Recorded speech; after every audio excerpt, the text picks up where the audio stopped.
Welcome to the Muddy Petties. The Muddy Petties. Oh no, wait, we're gonna go to a pedicure and we're gonna get mud on our feet. I'm gonna make them do a pedicure while there's mud on my feet. Yes, that's mandatory.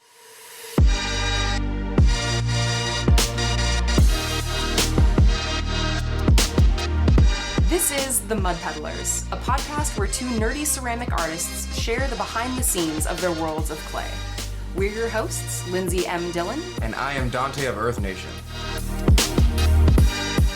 Today we're going to be talking about selling online versus selling in person. Yes. Yes. And y'all probably know that we have talked about extensively each of those things separately, but this is more of like a compare contrast, like, you know, it's during the holidays.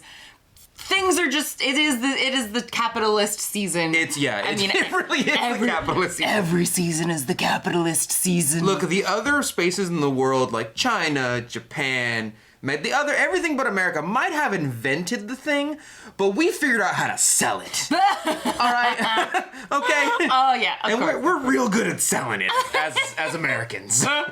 We are. Yeah. I would like to talk about selling in person first, okay. And then, because in my mind, and I'm trying really hard not to be biased about this, in my mind, one of them is clearly better than the other. Like, one of them takes less travel and less energy, but it takes more mental finagling, if you will, to like put it together. Yeah. You know? Okay. All right. Well, let's because I think I have a differing opinion on that, because I think I know what you're talking about. You social potters out there are like, I want to sell in person. I'm like, that's wild. That's wild. Well, I don't know. All right. Well, let's get into it. So right. Tell me your feelings. Okay. So that's the end game right there. In my opinion, I'm gonna say opinion. In my opinion, I enjoy selling online far better, especially if you get a place that has a lot of good traffic, such as Etsy, because you essentially don't have to have as much contact with people. Of course, you also don't have to have the travel time, and you don't have to change your like tax permit when we went to Sac Anime Fanime. Remember Fanime? Oh yeah. They made us carry like a seller's permit that changes the taxes for what we're selling in that very moment. Oh yeah, I think so. Well, I think you have to get a sales permit no matter where you sell it. Like if you're selling at an in-person event, yes, you need a sales permit, or at least in California. Right, but in when I went to San Jose, they were like, our city pays different taxes than yours does. Yes. So you have to understand that, and we're gonna tax you on that. And I was like, okay, I don't want to do that every year. Yeah. I don't want to do that. It's like the less paperwork I have to do, the better I like the situation. Yeah, that's fair. That's fair. Although online can potentially have a lot of paperwork. I hate that paperwork too. Yeah. Okay. All right. So tell me more. Okay. So selling online is kind of like you have a permanent table, right? You have your own website. Yeah. Or even you have like a pseudo website, like Etsy or something like that, right, where it's a third-party website, and you essentially have a pseudo table where I personally on Squarespace pay like $100-something every year for my invisible table, in which you buy a product and I send it to you online. Which, by the way, I did just restock it. If you're listening to this podcast, there's probably like 20 pots left on there. Ooh. Maybe. Yeah, my patrons and whatnot essentially pick it first, and then everybody else gets other stuff. But it's way easier for me to have an invisible table where you can buy things all year round, rather than going, I'm going to be at this time in this place for this specific amount of time, for these hours, for this many days. And if you're not getting to me at this time in this place, you don't get my work. Of course you can do both, but like, I get to watch anime. And like, I have a heater next to me, you know? And I'm with my baby and my wife. Yeah. And I'm playing God of War. And, I get a little ding on my phone. I'm like, oh, somebody bought something. And I go in there and I inspect it. And I sand down the bottom. If you've ever bought a pot from me, the bottom be smooth, best believe. Yeah, it is. And then I package it up and I send it to you. And I put a little dirty note in there. Says you look cute today. And then that's it. Oh, that's adorable. I didn't realize you do that. This time it was stickers. So somebody on my Instagram, because I had asked, I wanted like a little cartoon effigy of me. Yeah. Somebody made the cartoon effigy of me, and then I put like stickers on the packages. So anyone who bought pots from me this time, oh my god, got like a little representation of a little effigy of me. I love that so much. I know. I'm gonna try to make them into stickers? ? If you send me the file, I will do that for you. Okay. Yeah. Send me the file. I'm gonna try, but then I don't know if I should sell the stickers or if I should like just put them in packages that people buy pots. Well, maybe like that's for you because you bought something from me. I don't know. You could talk to the person who like who did the art and like see if they're okay with like it being reproduced and stuff. Oh, she all definitely. good. Oh, okay. Yeah. Okay. It was like maybe a week-long thing. I was like, I really want this. And she's like, done. And I was like, you, Christ. She's like, here's the PDF. And I was like, oh my God, you're so fast. Dude, that's awesome. Who's the artist? I have to double check. Okay. Because I feel like I always say her name incorrectly. Oh, that's fair. Okay. But this goes back to the fact that if you buy something from me online, I can give you little love notes and whatnot. Like I could do little things. Yeah, that's true. Dora. I always want to say Zora because her handle is. There you go. I'm showing it to Lindsey right now. Oh, that's cool. Okay, yeah. So her, actually, well, I'm assuming they're a her because they don't list their pronouns. But yeah, so it's on Instagram. Either way, they got glasses on, so they're automatically hot. I got a thing for glasses. So on Instagram, if you want to see their art, it's SZILADOR. And I always look at that handle and go, that looks like Zora to me. It does. Totally. That is not what it is, though. Yeah. Anyway, okay, so you get to put in little love notes. Little love notes, and it's a better version of control in my area of comfort to have people buy stuff from me and then me send it off. Yeah. In my studio, with my space, where I can control everything, but like, even if I went to a table with you, I'd have to plan like hotel and flight and food, and I have to make sure that like I cover you as you go to the bathroom and you cover me as I go to the bathroom, and then I have to be in this enclosed space of these German people. These German people, and then I have to like deal with. I have to mask so hard. And I have to like, oh, is this your pots? And I'm like, oh, yeah. And as if I didn't want to say, like, obviously, duh.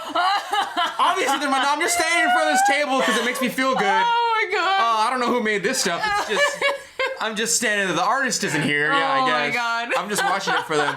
And then they have to ask me questions like, oh, so you're a potter. And then I always want to be like, I get you're trying to make polite conversation with me, but it's just as well as asking me, how's the weather in an indoor area? I'm like, I don't know! Yeah.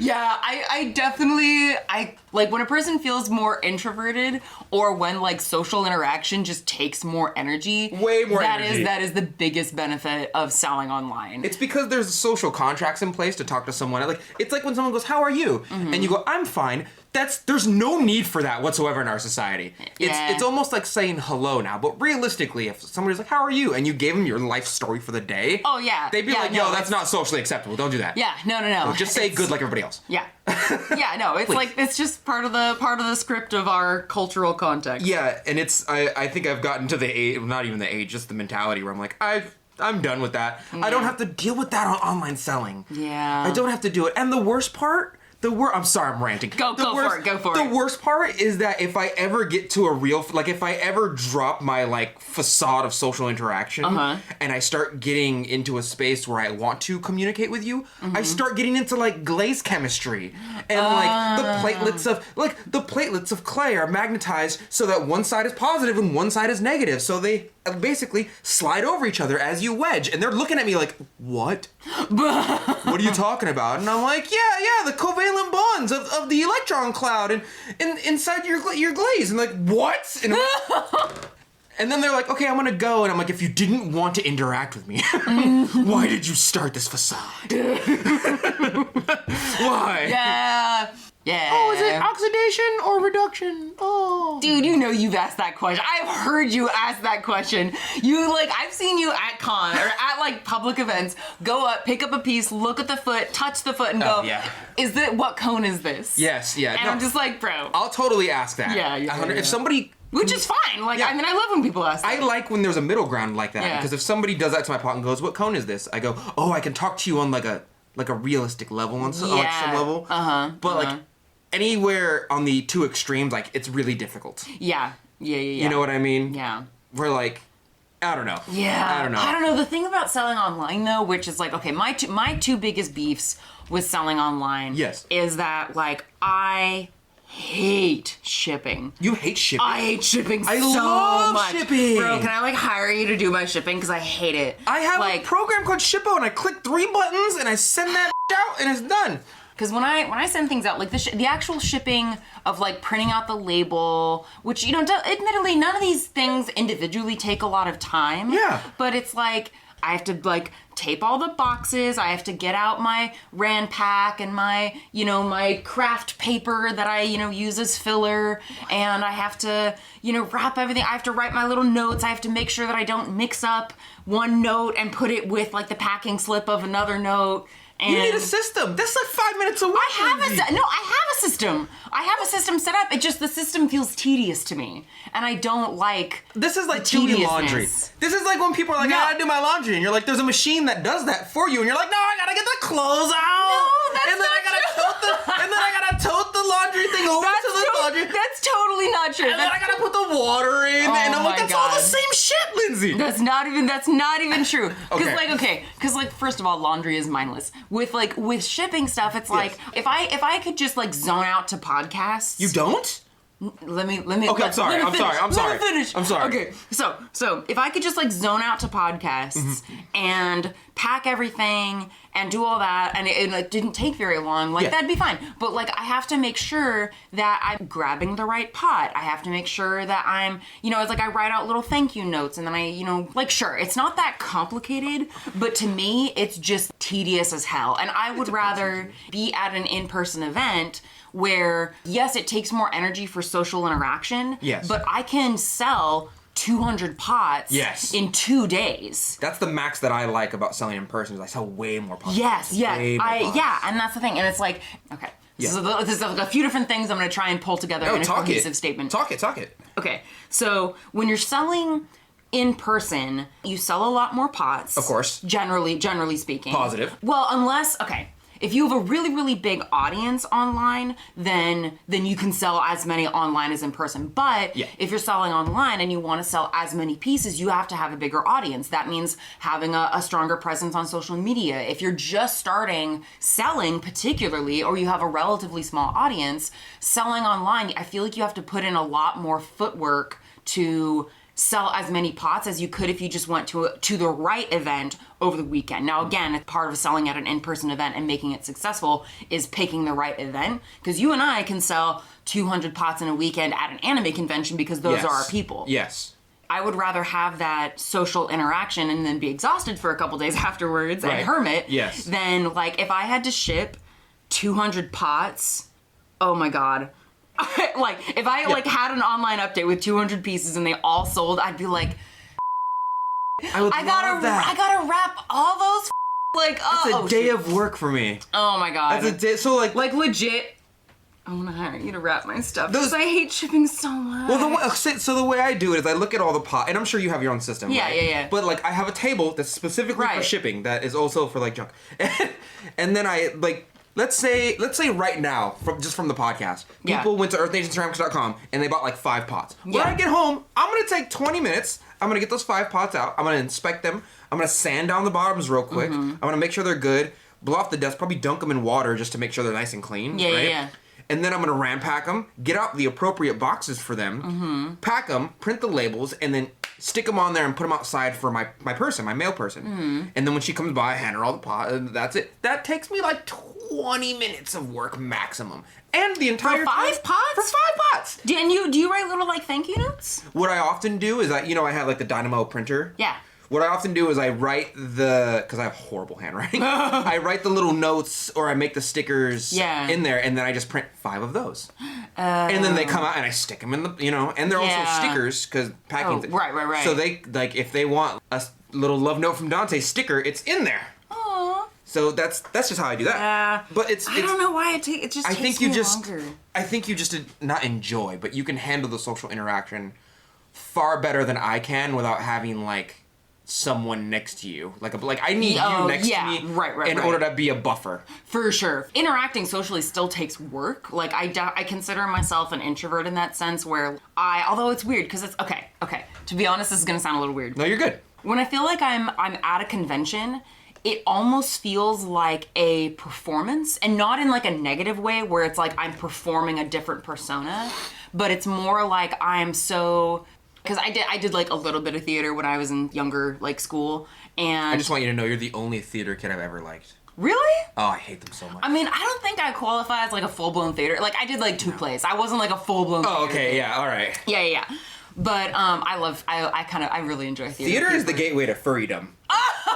I mean, so is that a problem, Donte? I love furries, but I don't like their unevolved form, which is theater kids. Oh my god. Oh my god. So you need them in their final evolution. They're near Pokemon. Oh my god, I love that. My Discord is full of them. Hey, hating hella hard. I promise. I love furries. If you are a theater kid, enjoy that. Enjoy that. You are loved. Anyway, okay, let me finish. Yeah, let me go finish ahead, my thought, though. Okay. Being at a convention feels like a performance in the sense that I have to be so focused, so in the moment, so present that it's like time ceases to have meaning. Oh my god. Like I can, like a whole ass day will go by and I have like, it feels like it could be a week or like 15 minutes. Yes. My sense of time is that screwed up because it's like, not in a bad way. Yeah. So it's kind of like after each day, I'm exhausted, but by the end of that weekend, I know that I'm gonna have a few days to just chill and relax, hermit, and do absolutely nothing. And I have just sold enough. I was thinking about it the other day. If I picked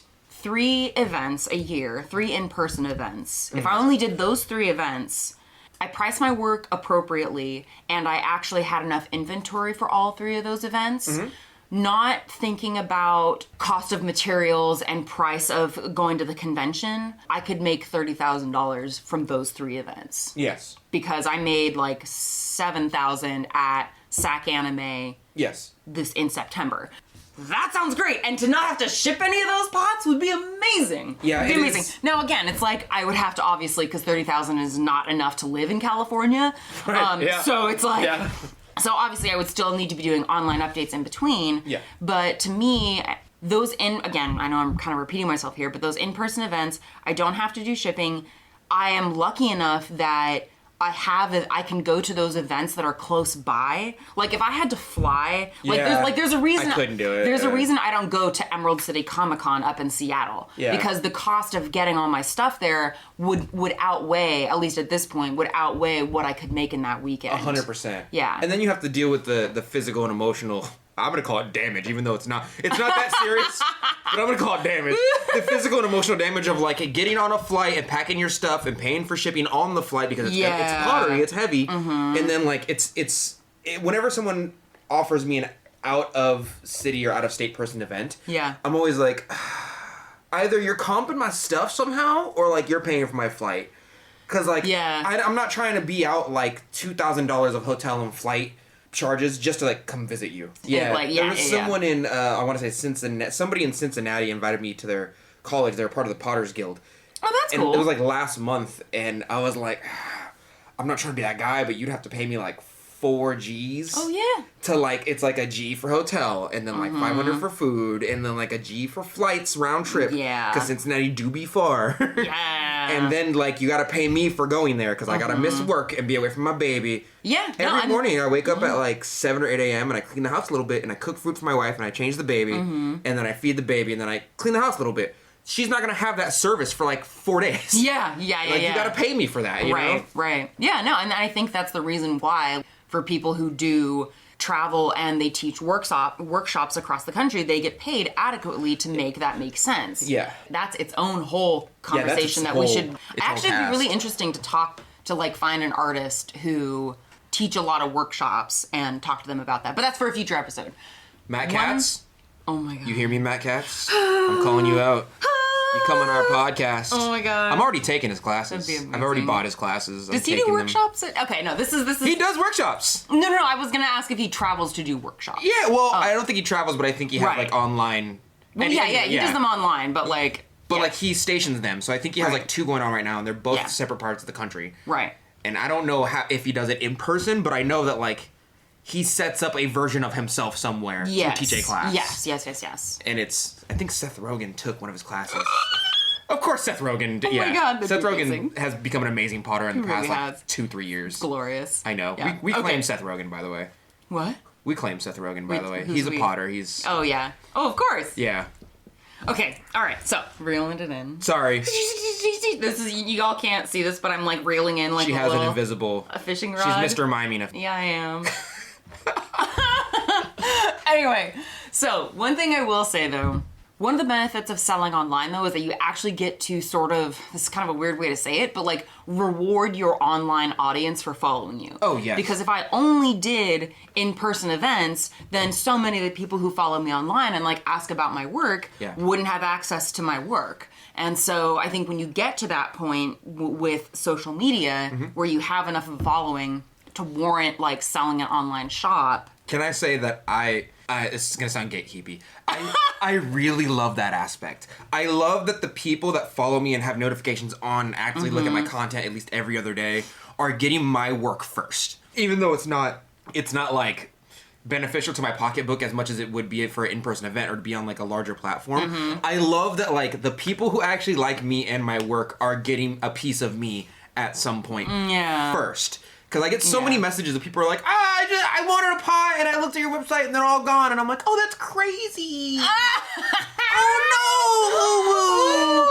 no. Were you not paying attention to any of my posts at all for the last month? Oh, man. Yeah, as much as I'd like to say that I don't also enjoy that little bit of an ego stroke. And I know it's like it is. And it's like, okay, I'll say for myself, it's 100% ego for me. And I know that it's not good necessarily because, like, admittedly, I've totally been in that position. Yeah. I've been on the other side of that where it's like I haven't been paid close enough attention to know exactly what day, what time their updates are going to drop, and I've missed work because of that. Right. So it's like there's nothing wrong with being on that side because realistically, part of selling online is to lower the number of barriers there are to someone purchasing your work. That is fair. Like, as someone decides that they want your work, ideally, you want to make it as easy as possible for them to then, like, if that's point A is them deciding they want to buy your work, and point B is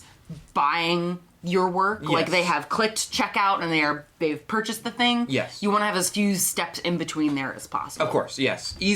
Access, and I was talking to my sous chef Jackson about this the other day, and America in specific does a fantastic job of making things ease of use over necessity. Like, okay, that's a pretty big. I feel like anytime you mention a country, it's like, okay, Dante's about to make a big ass generalization. Hear me out. Okay, all right, whatever. Go. Hear me out. If I can sell you an item that you don't need, but you kind of want it, and it's super easy to get, dude, literally everybody does that. That's capitalism. That's us, though. It's everybody. That's like us in China. Oh my God, Dante. That's literally the entire world is like selling things that we don't maybe like. Yeah. You could say that we don't need this boba that we're enjoying here. Why would you say that? Because I don't know. I'm sorry. We do need this boba. I need coconut milk tea to live. It's actually been a while since we've had boba. I'm kind of excited. I've been tracking calories for the past 6 days, and this is like 500 easily. I'm really glad. And I can maybe reel it down. Okay. On the generalizations, but I will say, from a marketing point of view, you're right. It's always better to make it easier for someone to get an item. Yes. Because at a certain point, even myself, if I really want something and it's difficult to get it, no matter the cost, I'm just gonna be like, I don't want to do it. Yeah. Exactly. That's why I was watching a documentary on Amazon, and they were talking about the majority of their sales are with the buy it now button. Yeah. The high majority of their sales. Yes. And they're just like, we don't really care what we're sending. If you could buy it immediately in a singular 1 or 2 clicks, you're gonna get it. And that's just honestly the key to selling stuff, is to make it the easiest you can get it to be for people to buy things from you. Yeah. Regardless of what it is, realistically. It doesn't matter if they need it. It doesn't matter if how much it costs. Because someone out there is going to buy it. It's just making it easy. That's actually one of the benefits in a weird way about selling. And America's really good at it. Yeah. Oh my God. Everybody's really good at it. But yes, America is good at that. I can't disagree, but I'll say that America's not the only one. What I will say is that is one of the benefits, too, of selling in person, is that you get to take advantage of that temporal element of selling. Yes. In that, like, you were at that event in that moment. It's in front of you. You know, it's right in front. You're able to touch it. Like, that's the other thing, is that, you know, especially if you're, you know, like, I'd say overall the biggest benefit of selling in person at at the right event is that you can expand your audience immensely because they're able to see your work. You're in that moment. They can pick it up and hold it. And for someone who's maybe been following you for a while and knows that you produce quality work, you know, they've seen the reviews, they've, you know, however they go about it. But if you're showing your work to a completely new audience member, the likelihood of someone who is just finding your work, buying it immediately online versus in person, I don't have the data to back this up, but I feel like new clients tend to buy in person faster. You can take advantage of that impulse buy, which I feel a little bad about sometimes because I'm like, ooh, am I taking advantage of the whole like impulse buy serotonin dump thing? I mean, I don't know, or dopamine, whichever it is. I mean, don't hate the player, hate the game. Like honestly, like if you're like, oh, I hate impulse buying and the serotonin it gives me, and then I put the item in my garage and I don't touch it for years on end. I just spent money out of nowhere, and then you complain you don't have enough money. Like if you're part of that crowd, like I know there's problems mentally, physically, emotionally that people have that can't get past this problem. But there's actual addiction, which is a thing. Right, of course, yeah, and I understand those things. But for those of you that can, master yourselves. Master yourself. Oh yeah, just please. make it easy. Just master yourself. And I know it's difficult. Like sugar addiction can't be kicked because a lot of us, like including myself, have it, and sugar's super addictive. Yeah. But at the same time, like if there's a seller out there taking advantage of my sugar addiction, I don't know if it's 100% that guy's fault. Like to a certain degree, I could just, I don't know. This gets finagling when it comes to like actual drugs, but like sugar, it's like maybe try to reel it back a bit. Okay, all right. I don't know. Do something to help. It's hard to make the comparison with like sugar and like potentially addictive substances, like alcohol. But like, okay, but I hear what you're saying in terms of like in general. As we've kind of discussed, like the whole system of our economics is based around. Okay, now damn near addiction. I'm making generalizations, but like when like you're saying like they're mostly true though. I was gonna say companies like Amazon is like they make it easy to buy your work, and so it's like that's anyway. So reeling it back into for us and our experiences. Selling online versus selling in person. Yeah, I mean that kind of ties into it. Yeah, our job is to do essentially what Amazon does. Yeah, which is to make it easy for you to buy. They're very closely connected. Yeah, and what you were saying is I think having an in-person event, if you are a person and you are there and you are physically there and you are in a room called Artist Alley and you are there to buy an artist's work. Yeah, that is the easiest thing you can do because it is easy. It is as easy as picking it up, handing someone little numbers on a card, and then transferring those numbers to somebody else's thing that has more numbers than yours, probably, and then, like, that's it. That's as easy as it gets. Yeah.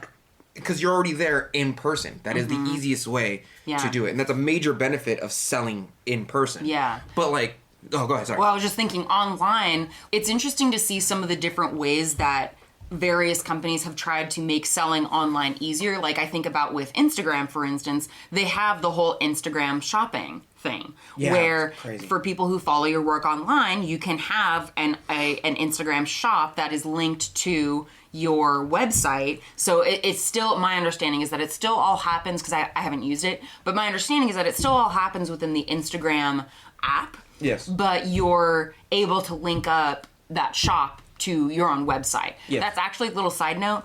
One of the downsides, and I know we said we weren't going to talk about this, but I have to mention this, is that if you have an Etsy, you can't link, at least as far as I understand right now, you can't link your Etsy shop to Instagram's shopping feature, because you have to like own the site to, like, you can do it with Shopify, you can do it with like either of us. We have Squarespace, for our online shops, but with Etsy you can't do that. Yeah, I imagine they're kind of not fighting, but like, they're not the same business. Right, right.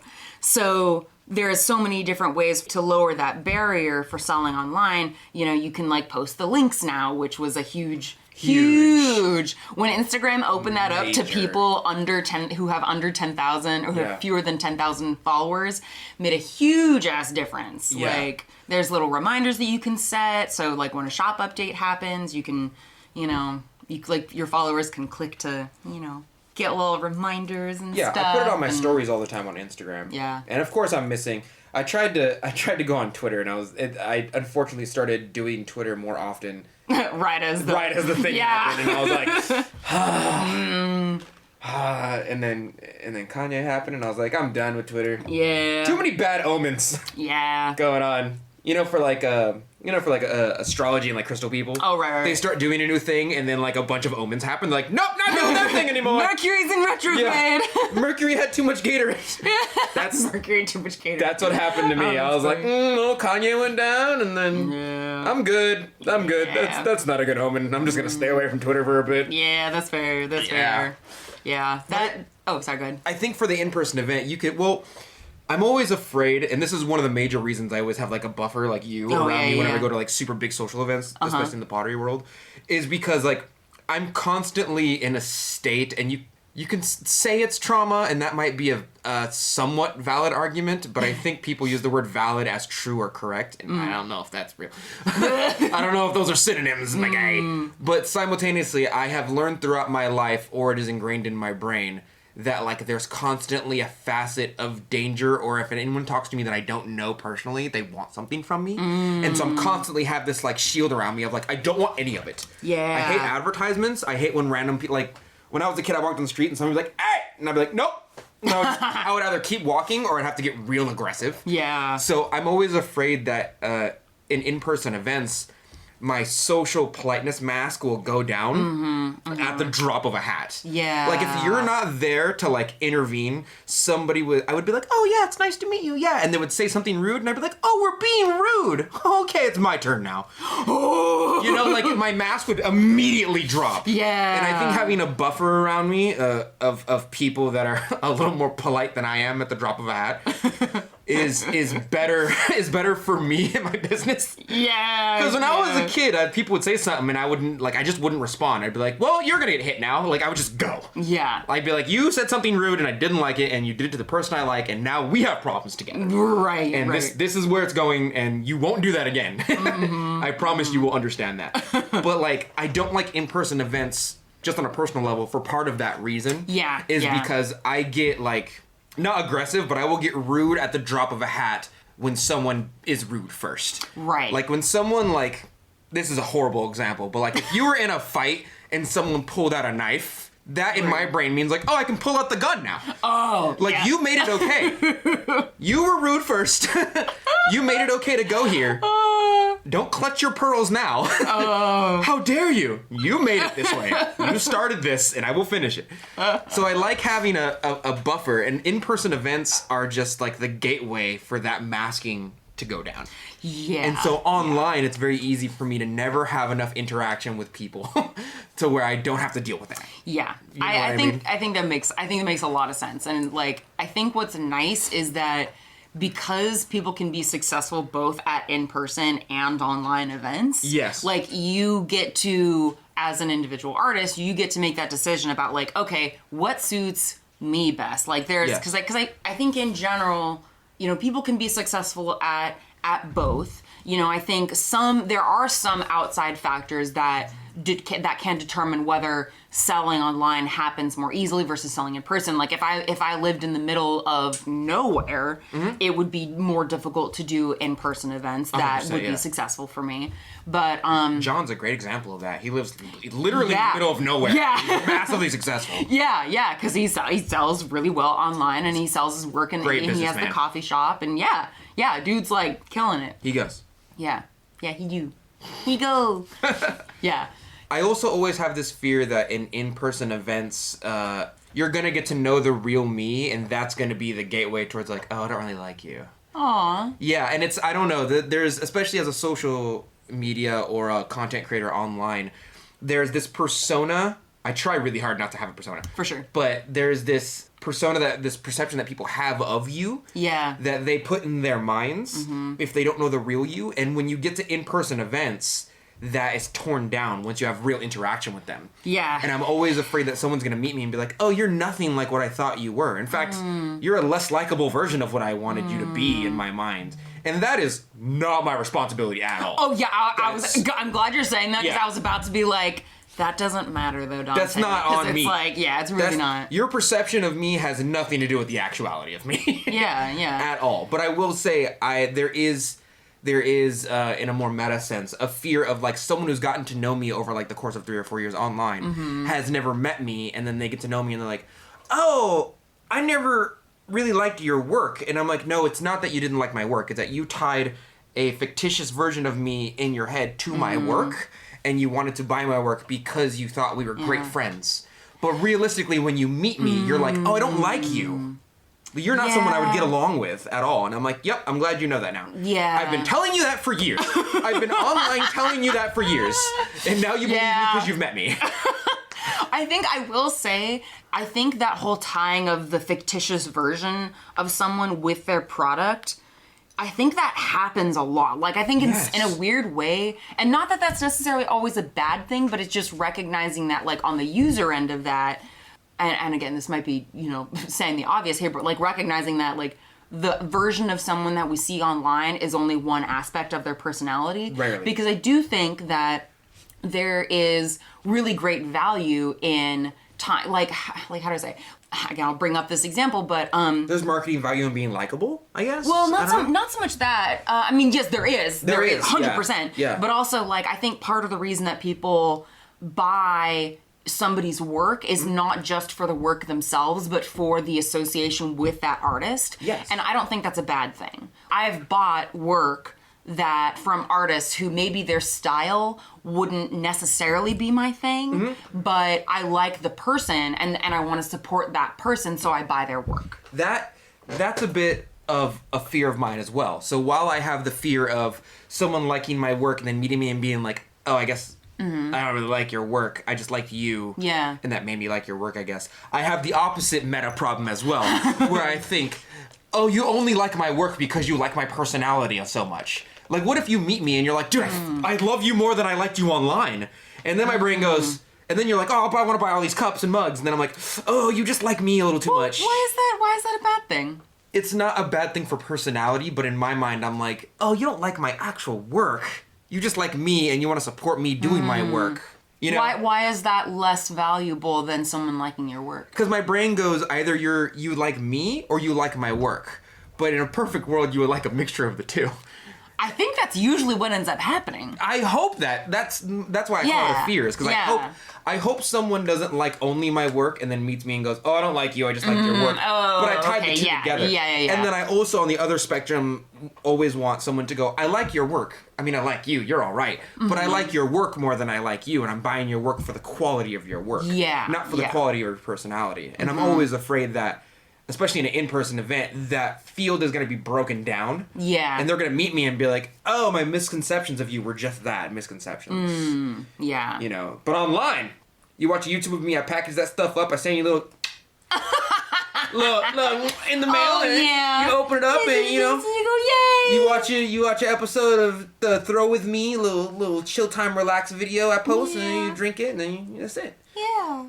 And that's it. Yeah. I do got to do, you're right in that I do have to do some more in-person events, though. No, I wouldn't. I don't think you do. I'm gonna do one. Okay, I think do like I'm gonna do one. The reason that I get excited about the prospect of you doing in-person events is mostly just that we'll be at the same event together, and that's like that. It's totally selfish. Like, I think if you never wanted to do an in-person event again, I think that'd be totally fine. Because again, you have the audience for it. Okay, because part of me wants to leave the audience with a couple different like solid takeaways. And in my brain, like summarizing some of this, I think if you are relatively new to ceramics and you don't have a lot of experience selling your work, in my brain, you can think about this two different ways. You can think about, okay, if you have access to an in-person event that you think maybe it's the right audience, maybe you're not sure, going to an in-person event is a really good way to begin to grow your audience, to talk with your potential audience, get a sense of, maybe get some feedback.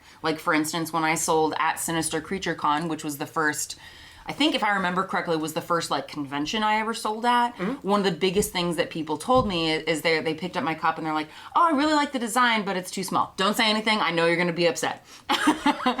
So many people said that about my work that I thought, okay, well, this maybe I should just try, experiment. Not that this has to be all that I make now, but try making slightly larger cups and see how that goes. So in-person event gives you the opportunity to talk with a potential audience, to get kind of like to put your feelers out if you're new to ceramics. However, if you're new to ceramics and, you're less inclined to do an in-person event, the benefits of selling online is that your efforts that you put into your social media account can directly be tied to your success in an online shop. And again, you don't have to start out with having a website shop. You can start out with like a Shopify or with Etsy or something like that. And that can give you a way to access the kinds of customers that you think are going to be potentially a good fit for your work without having to maybe travel to do that or to put yourself in a situation where you're having to be in social situations that you don't want to be in. Now, I think if you're... Sorry, I know I'm just kind of like going, but I'm just like, here's my thesis statement. You're fine. Okay. I ramble, you ramble. I think this podcast is us taking turns rambling. Pretty much. Sometimes we get a good back. I think we actually normally we have a pretty good back and forth. We have good energy. Yeah, we do. Yeah. You good? Okay, I'm good. I'm great. Everything's fantastic. Okay. So, okay. We've had an exciting day. Yes, we have. We have. There's so much that happened before we turned on the recorder. There's a lot that happened. Yeah, okay. So. Sorry. I'm sorry. I know. I'm so freaking hyped. Yeah, we may be making a Night Peddlers episode about that. Also, I actually have to start the Night Peddlers podcast thing. But anyway, so if you're more experienced with selling your ceramics, selling your work, I think the benefits of selling at an in-person event is that it can be a quick way to reach audience members that may have had a harder time finding you online. Like, again, it's just like, it's a nice little boost to the number of people that know about your work. You can take advantage of like impulse buys. You can, not that should be like the main goal, obviously, you want to show your work. You want sugar? I got sugar. You want sugar? I got sugar. You travel to Ceramic Con, you get some sugar. Sugar. Yeah. And selling online, again, I think the biggest thing with selling online is that like, oh man, like sometimes social media feels like such a chore to me personally. It is. Yeah. I feel the same. Yeah. So selling online gives me a reason to do more social media work because it's like, I know the more work I put into like promoting myself and my work on social media is going to be directly or is more likely to be tied to more sales. One gives you content for the next. Yes. And then that cycle. I get what you're saying. Yeah. I feel the same way. We're like, yeah. So, wait, crap. Sorry, one last thing. No, go ahead. Other major downside, though, of selling in person is your booth setup can be a complicated process. Can be ass. It can be really like... Ass catch 'em, dog. There are ways to do it that are like relatively low effort. Yeah. But if you want to have a really like personalized, customized kind of setup, that can take more effort and there's a larger... Selling in person is going to have a larger upfront cost potentially than selling online. Like you can put stuff on Etsy for like 30 cents essentially. Like that's the listing fee, right? Yeah. And so that anyway, that's just the last little like major downside of selling in person. If you're new to selling your work, that can be a bummer, is like having to invest in the materials for a table setup. Well, it's also you can kind of cut the cost of being in person versus online if you do stuff that's around you. So like we live in Sacramento. Yes. So if we did like 2 or 3 tables a year in Sacramento, that's more beneficial for immediate based on how many pieces we have in our clientele and whatnot. Yeah. Versus like making an online shop and just waiting for it to trickle. Right. Like right now, people who buy my work are people who know about me, right? Who wait for my online updates. Who go on my Instagram bio and see like here's my shop update, here it is. Yeah. Or YouTube or XYZ. But in person, you're right, you get a much larger batch of new clientele because you're there physically. People came to the thing to see the thing, and you have the thing, and they're going to buy the thing. Right. They're there for the specific purpose of catching a fish, and you're a fish seller. Yes. You don't have to make it yourself. I got it for you packaged. Yeah. Right, and you're right about that. I got to do more. I got to do a couple in-person events. We're going to be at SAC Anime, though, right? Yeah, we are. We're going to be at SAC Anime. That's going to be my in-person event. Yes. So we're not for our dear listeners, we're not tabling together. Like, I'm going to have my own table, and then, Donte, you're going to be with T-Cozy, right?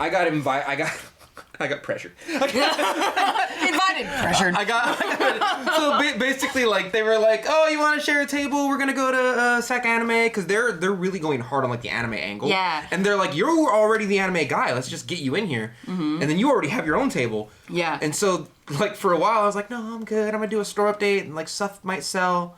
You know, it'll be okay. And then, like, a couple weeks later, they're like, you sure you don't want to? And I was like, no, because an Artist Alley table is like $200, $300, and yours is like $700. I'm good. Yeah. And then they kept asking, and I was like, you know what? Yeah, I'm just gonna say yeah. Peer pressure. Speaking of which, have you put up the video of the unboxing? Of what? Of the Tea Cozy avatar set? Oh yeah, that's been up. Oh good. Okay. For at least 2 weeks. I sent it to them and everything. Oh good. Okay, I wanted to make sure. Yeah. So if our dear listeners, if you did not see this, we did an unboxing video for Tea Cozy for this absolutely incredible great Avatar: The Last Airbender tea set. So if you haven't seen that yet, go check it out on Dante's YouTube. Also, I put up a video right after that, like a week after, of me making all of the cups. Oh, that's hella cool. So I was like, somebody was like, how'd you make all those? What are the silk screens and whatnot? And I was like, I'm just going to show you how to do it. Yeah. I'm just going to go through the process. So there's technically 2 videos to the unboxing. There's the actual product that Tea Cozy hired me for, realistically. And then after that, it's me making all of them. Right. Except I made half of them for that first set. Yeah. First set was half, second set was me. Yeah. Because I had too much other stuff on my plate. We have so much stuff. We got a lot. No more stuff. We busy. So like people on Instagram will ask me or Lindsey to do things, and like especially if you know the podcast, we come as kind of like a package deal sometimes. Oh, but we're like 2 little balls in the same little sack. Don't say this. I'm sorry. I had to. I just one always hangs lower than the other. Anyway, but because of this, because of the popularity of the podcast and just the YouTube channel and whatnot in general, me and or Lindsey will get offers for both of us to go do a thing. Mm-hmm. And so this year there's like 3 big things that we're doing together, and it's like, I don't think we're doing any more things. I think I got like the table, the thing, and one more thing. On top of like the baby and the channel and the cooking for the wife and my 9-to-5 job, and I still can't believe you work a 9 to 5, dude. I mean, it's not actually 9 to 5, but you know, I still can't believe you have a full ass job on top of everything. They're gonna be so mad this year. I might, because of all the pottery things I'm doing, I might actually have to be like, I just can't work Thursdays anymore. Yeah. And they're gonna be like, yo, you can't quit, bro.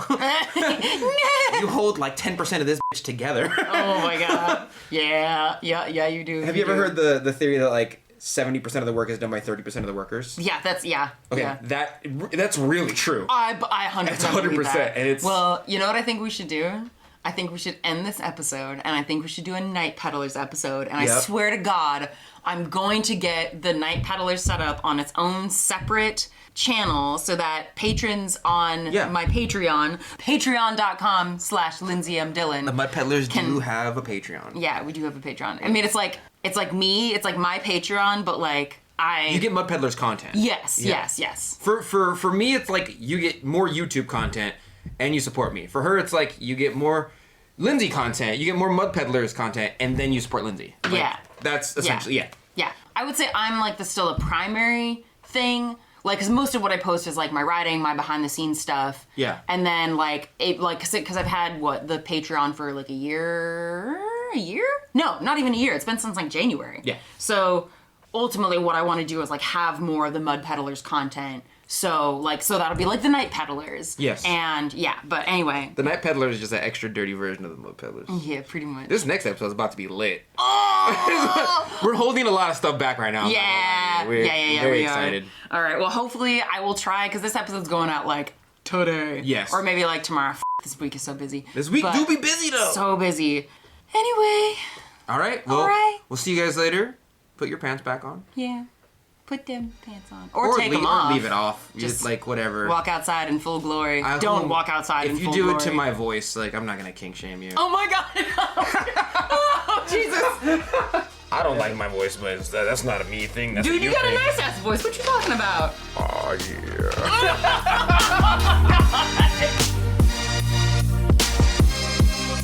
And that's it for today. Thank you for listening to The Mud Peddlers with Lindsey M Dillon and Donte of Earth Nation. Want to say hi and see what Donte and I are working on in our studios? Check out the show notes for links to our websites and social media below. You can find me at lindseymdillon.com. That's LINDSEY, M as in monster, DILLON.com, and on Etsy, Instagram, and Facebook at Lindsey M Dillon. And you can find me at Earth Nation Ceramics. It's spelled exactly how you think it's spelled, but you can also find me on my Facebook fan page and Instagram at the same name at Earth Nation Ceramics. If you enjoyed hanging out with us today, or you have a question or topic you'd like us to discuss, take a second to rate and review the Mud Peddlers in Apple Podcasts. It helps our podcast reach new listeners, and we really appreciate the feedback. Thanks again, and we'll catch you next time.